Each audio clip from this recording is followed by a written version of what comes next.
एक तरफ जहां उत्तर कोरिया में लोगों के पास खाने को नहीं है, ऐसे समय में देश के supreme leader Kim Jong Un एक लग्जरी लाइफ जी रहे हैं। महंगी शराब, खास सिगरेट और विदेशों से आयात किया हुआ मीट उनके लाइफस्टाइल का हिस्सा है। डेली स्टार से बात करते हुए ब्रिटेन के एक रक्षा विशेषज्ञ ने कहा, किम जोंग उन एक बहुत बड़े शराबी हैं जिन्हें ब्लैक लेबल, स्कॉच विस्की और हैंसी ब्रांडी पीना बहुत पसंद है, जिसकी एक बोतल की कीमत $7,000 तक हो सकती है। किम जोंग उन के बारे में बाहरी दुनिया में बहुत ही कम खबर आती है। क्रूर, तानाशाह और इस देश के बारे में अगर कुछ खबरें बाहर आती भी हैं तो वो ज़्यादातर उसके मिसाइल और परमाणु परीक्षण से संबंधित होती है। वहाँ लोगों की जिंदगी कैसी है और तानाशाह उन पर कैसे कैसे जुल्म ढाता है, इस बारे में खबरें ना के बराबर ही दुनिया तक पहुँचती है। माँ से मिल नहीं पाएंगी। पर जड़ी बूटी ढूंढती थी, फिर उसे बेचती थी। मैं बस खुद को भूख से मरने से बचाने की कोशिश कर रही थी। लेकिन जो खबरें वहां से लीक होकर बाहर आती है वो काफी दर्दनाक है और हमें सोचने पे मजबूर कर दिया जाता है।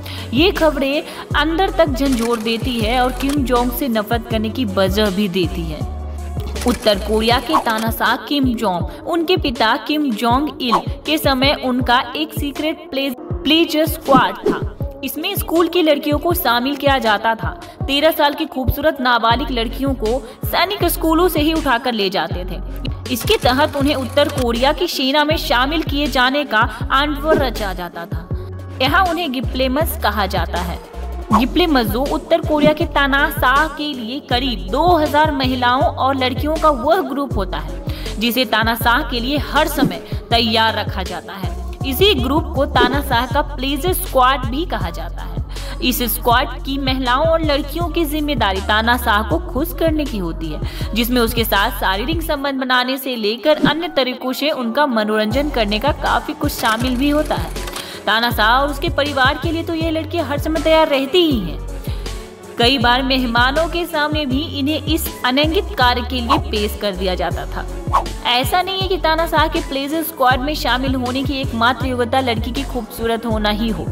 चुनी गई लड़कियों की मेडिकल हिस्ट्री को बारीकी से परखा जाता है। समय समय पर उसकी स्वास्थ्य जांच होती है और खास तौर पर परखा जाता है कि लड़कियों का कौमार के भंग तो नहीं हुआ है। जिन लड़कियों का कौमार भंग होता है उन्हें प्लेजर स्क्वाड में शामिल नहीं किया जाता है। अलग अलग समय पर इस नाटकीय कैद से फरार होकर जिंदा बच गई लड़कियों ने एक जैसी कहानी बताई है। एक महिला ने साल 2010 में बताया था कि जब वो सिर्फ 15 साल की थी तब उसे उसके स्कूल से उठा लिया गया था। सैनिकों ने उससे यह भी पूछा था कि क्या उसने कभी किसी लड़की के साथ शारीरिक संबंध बनाए हैं। उस महिला ने बताया कि वह करीब 10 साल तक उस नरक में रही। इस दौरान उसे किम जोंग इल ने कभी भी शारीरिक संबंध बनाने के लिए नहीं बुलाया, लेकिन उसका मानना था कि अगर वो वहां से फरार नहीं हुई होती और कुछ और समय वहां रहती तो उसे जरूर बुला लिया जाता। सालों से एक परिवार की तानाशाही में जी रहे उत्तर कोरिया में महिलाओं की जिंदगी किसी नर्क से कम नहीं है। उत्तर कोरिया से फरार हुई एक पूर्व महिला सैनिक ने बताया कि जब वो 17 साल की थी तब वहां की सेना में शामिल हो गई थी। उसने बताया कि उत्तर कोरियाई सेना के वरिष्ठ अधिकारी महिला सैनिकों के साथ बार बार बलात्कार करते हैं। उन्होंने बताया कि उत्तर कोरिया में महिलाओं के साथ ज्यादा ही थी कि हदें पार होती हैं। यहाँ महिला सैनिकों के लिए जिंदगी बहुत खराब है। कुपोषण के कारण यहाँ महिलाओं का मानसिक धर्म रुक जाता है। कहने से 1 साल के काम के बाद ही उत्तर कोरिया में महिलाओं का मानसिक धर्म रुक जाता है और यह कुपोषण और तनावपूर्ण माहौल के कारण होता है। दुखद बात तो यह है कि महिला सैनिकों को इस बात पर गर्व महसूस कराया जाता है कि उन्हें मानसिक धर्म नहीं होता है। महिला ने बताया कि यहाँ की महिला सैनिक इस बात से बहुत खुश होती हैं कि उनसे मानसिक धर्म नहीं होता। अगर होता तो हालत और खराब हो जाते। उन्होंने बताया कि यहाँ महिला सैनिकों को सैनिटरी टॉवेल को बार बार धोकर फिर से इस्तेमाल करने के लिए मजबूर किया जाता है। उन्होंने बताया कि 1992 से 2001 के बीच जब वो सेना में थी उनके साथ तो दुष्कर्म नहीं हुआ, लेकिन वहाँ बहुत ही सी महिलाएं सैनिक थी जिन्हें यह दर्द झेलना पड़ा। माना जाता है कि साल 2011 में सत्ता पर आसीन होने के बाद जोंग उन के पिता कि प्लेजर स्क्वाड को भंग कर दिया था। उनकी शादी सिंगर री सोल जू से हुई और उनकी एक बेटी भी है। कहा जाता है कि उसने अपने पिता की उस परंपरा को फिर से जीवित कर दिया है। अंतर बस इतना है कि अब वह लंबी और खूबसूरत जवान लड़कियों को इसमें शामिल करता है। इन लड़कियों को पैंगयोंग स्थित कार्य होटल में शटर पीस में रखा जाता है। कहा जाता है कि किम जोंग उन के पास कुल 17 महल है, जिनमें से राजधानी प्योंगयांग स्थित एक विशाल कॉम्प्लेक्स भी शामिल है। इस कॉम्प्लेक्स के चारों तरफ तार की पार लगाई गई है। यहाँ बंकर भी बनाए गए और एंटी एयरक्राफ्ट मिसाइलें भी यहाँ लगाई गई है। पिछले साल उत्तर कोरिया के एक लेम्बर कैंप से भागने में सफल रही महिला ने बताया कि कैसे उसे नंगे हाथों से टॉयलेट साफ करने पर मजबूर किया जाता था। उस महिला ने उत्तर कोरिया की गरीबी की ओर इशारा करते हुए बताया कि लोग यहाँ जीवित बचे रहने के लिए चूहे खाने को मजबूर हैं। अब तो वहाँ चूहे, सांप और जंगली पौधे तक खाने को नहीं बचे हैं। उन्होंने उत्तर कोरिया को एक बड़ी जेल करार दिया है। इतिहास गवाह है कि तानाशाह कभी आम जनता के हितों की परवाह नहीं करता है। उत्तर कोरिया का तानाशाह किम जोंग उन इसका ताजा उदाहरण है। एक तरह से वो अरबों डॉलर की राशि घातक हथियारों को बचाने में खर्च कर रहा है, लेकिन दूसरी तरफ इस देश की अंदरूनी हालत दिन ब दिन खराब होती जा रही है। आम जनता की दुश्वारियां बढ़ती जा रही है। हालत यह है कि उत्तर कोरिया की लड़कियां जान जोखिम में डालकर पड़ोसी मुल्क चीन भाग रही हैं, जहां उनकी शादी ग्रामीण इलाकों के बेरोजगार युवकों या बूढ़ों से कराने का कारोबार फल फूल रहा है। दैनिक जागरण के इस संवाददाता ने उत्तर कोरिया से भागकर दक्षिण कोरिया आए ऐसे कई साथियों से बात की और उनसे जो जानकारी मिली वह मान्यता को शर्मसार करने वाली है। उत्तर कोरिया की आम जनता के पास राजनीतिक और धार्मिक अधिकार पहले भी नहीं थे, लेकिन अब आबादी के बड़े हिस्से के पास 2 जून की किमची कोरियाई पारंपरिक खाना भी नसीब नहीं हो रही है।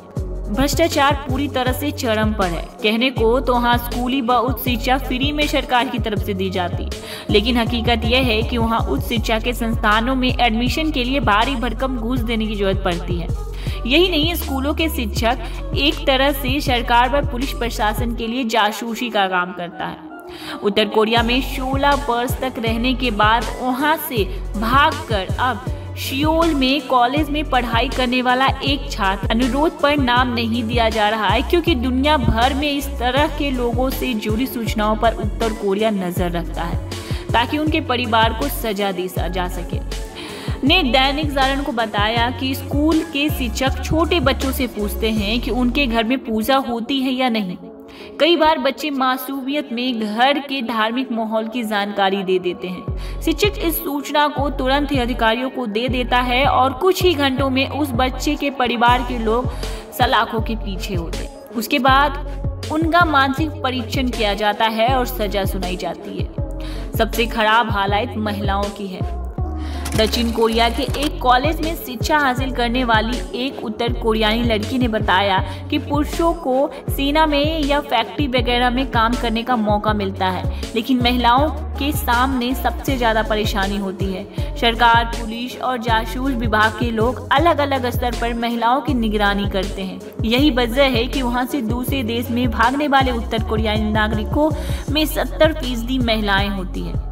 हालात का फायदा उठाने के लिए कई गिरोह सक्रिय हैं, जो उत्तर कोरिया की गरीब लड़कियों की शादी चीन के बूढ़ों या ग्रामीण चीन के युवकों से करा रहे हैं। ग्रामीण चीन की स्थिति बेहद खराब है और वहाँ शादी योग्य लड़कियों की कमी है। कष्टपूर्ण जिंदगी से बाहर आने के लिए वहाँ की लड़कियाँ यह काम भी कर रही हैं। सिर्फ चीन ही नहीं बल्कि लाओस, वियतनाम और थाईलैंड भी इन लड़कियों को पहुँचाया जा रहा है।